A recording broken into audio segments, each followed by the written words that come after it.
Tu n'y connais rien en mécanique, mais tu as envie d'apprendre. Tu ne sais pas exactement ce qui se passe lors du contrôle technique, mais tu as envie de comprendre. Cette vidéo est faite pour toi. Avec Autosure, on va tout expliquer et te donner quelques trucs et astuces pour bien checker, vite fait bien fait, ton véhicule.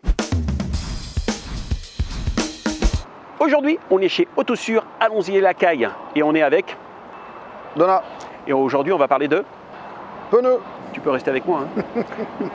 Alors un pneu, c'est vraiment ce qui nous relie la voiture à la route. Ça c'est sûr que sans pneu en bon état et une bonne pression, on n'est pas bien, quoi. On a une structure qui est l'enveloppe du pneu qui donne la rigidité et on a les sculptures avec des rainures principales, des rainures sur les côtés. Alors ces rainures, elles sont vraiment là pour évacuer l'eau. Donc s'il n'y a pas de rainure, on n'a pas d'évacuation, on a un petit film qui se fait sur le pneu et la route et du coup on part en aquaplaning.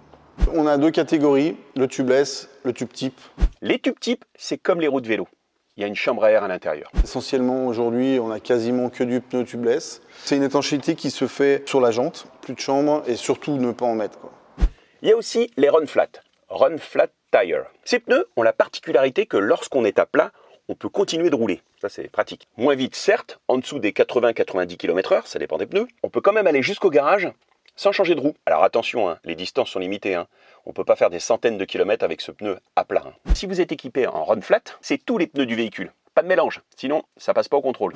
Il y a des pneus qui ont des flèches, surtout bien respecter le sens de rotation. Pour le contrôle, nous, on va regarder ces témoins d'usure. Il y en a donc sur toute la circonférence. C'est la référence de l'usure du pneu, qui sont à 2 mm. Nous, la tolérance, c'est 1,6 mm. Donc quand vous êtes à fleur de ce témoin, il faut vraiment aller changer vos pneus. Ces témoins sont tout le tour de la roue parce qu'un pneu peut s'user différemment en fonction de l'utilisation. Des fois, il peut avoir un plat à un endroit, il peut avoir des déformations. Nous, on a des petits outils. C'est une jauge de profondeur. Elle a une petite aiguille dessous, donc on la met sur la rainure principale et on appuie. Donc là, hop, on voit que ce pneu est usé à 40%, donc là il n'y a pas de souci. Et on voit bien que si on est dans la partie rouge, on est hors cote. Sur la circonférence, on a 3 points à prendre minimum pour être sûr de notre coup.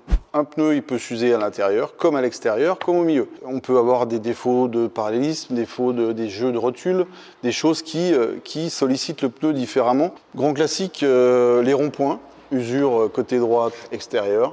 Alors la pression, c'est la base de tout. Un pneu sous-gonflé va chauffer, donc risque d'éclatement. Le sous-gonflage va user les pneus sur les deux extrémités. Un surgonflage va user le pneu au milieu. Il va faire le ballon et là, une tenue de route médiocre. Très très important, pas mettre n'importe quelle pression sur n'importe quel véhicule. Pour trouver le tableau de gonflage, je suis dans la porte avant gauche ou dans la trappe à essence, ou dans le livre d'entretien, tout simplement. Quand on vérifie la pression de ces pneus, c'est toujours à froid. Alors, ça paraît très compliqué, il y a beaucoup de chiffres, beaucoup de choses de noter, mais c'est pas compliqué du tout. Ça, c'est la taille. Ça, c'est la largeur, 185 mm, ce qui nous fait 18 cm5. La largeur du pneu, 60. Donc ça, c'est la hauteur du pneu. C'est un pourcentage de 185, 60% de la largeur, tout simplement.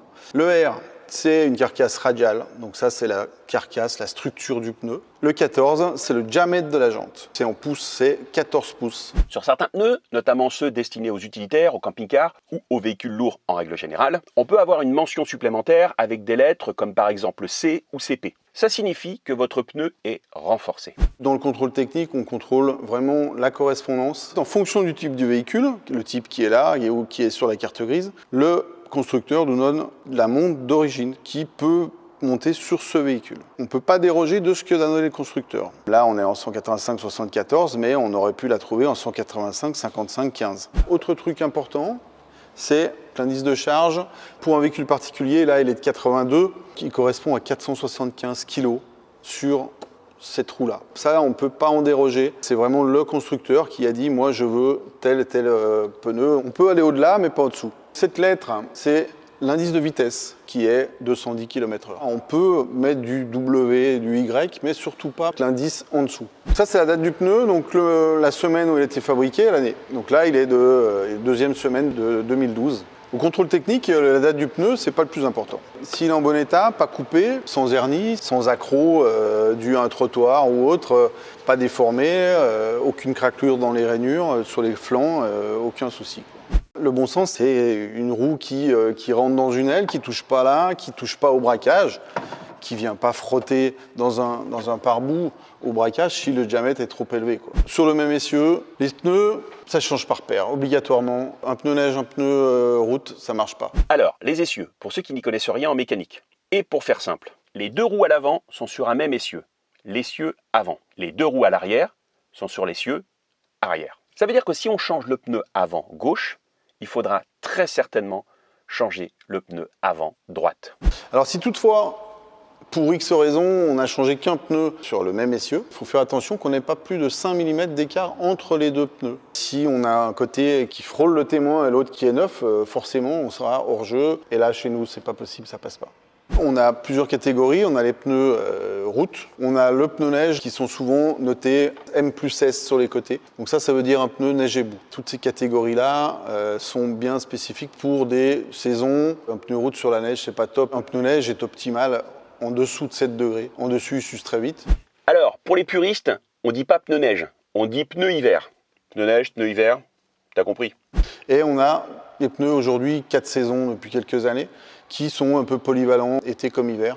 Nouvelle réglementation, 2021, 1er novembre, la loi montagne. Si vous venez en Haute-Savoie à partir du 1er novembre, il vous faudra 4 pneus neige ou des équipements spéciaux qui seront des chaussettes ou des chaînes à neige à monter sur les roues motrices. Désormais, à partir du 1er novembre et ce jusqu'au 31 mars de l'année suivante, il faudra, si vous allez ou vous traversez un des 48 départements concernés par la loi montagne, être équipé de pneus neige ou 4 saisons. Il faudra que sur les pneus, il y a la mention M+S ou MS, ou et le petit pictogramme avec les 3 pics, 3PMSF, 3 Peaks Mountain Snowflake. Ou si vous avez des pneus route, il vous faudra soit des chaînes, soit des chaussettes pour les mettre sur vos roues motrices au cas où. Toutes les infos sont dans le descriptif de cette vidéo. Si vous avez un doute, passez nous voir, on vous conseillera et surtout on pourra vous proposer un contrôle technique volontaire partiel.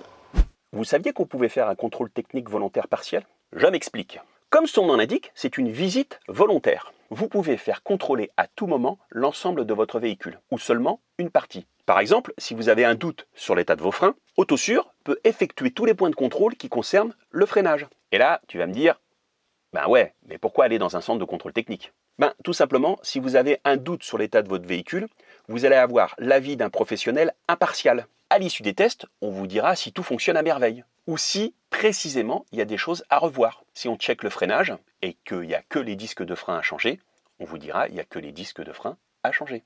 Il y a quand même un point super important à préciser. Ce n'est pas parce que vous faites un contrôle technique volontaire que vous allez remettre en cause la vignette collée sur votre pare-brise. Non, il n'y a pas de contre-visite. Non, c'est juste un contrôle. Comme ça, à un moment donné, de votre véhicule. Un grand merci à Donat, Autosur, Allons-y et Lacaille pour ses conseils et son accueil. Si vous souhaitez plus d'informations, tout est dans le descriptif de cette vidéo. Et si vous avez des questions, n'hésitez pas à les poser en commentaire, juste sous cette vidéo. Et n'oubliez pas, il y a toujours un Autosur près de chez vous.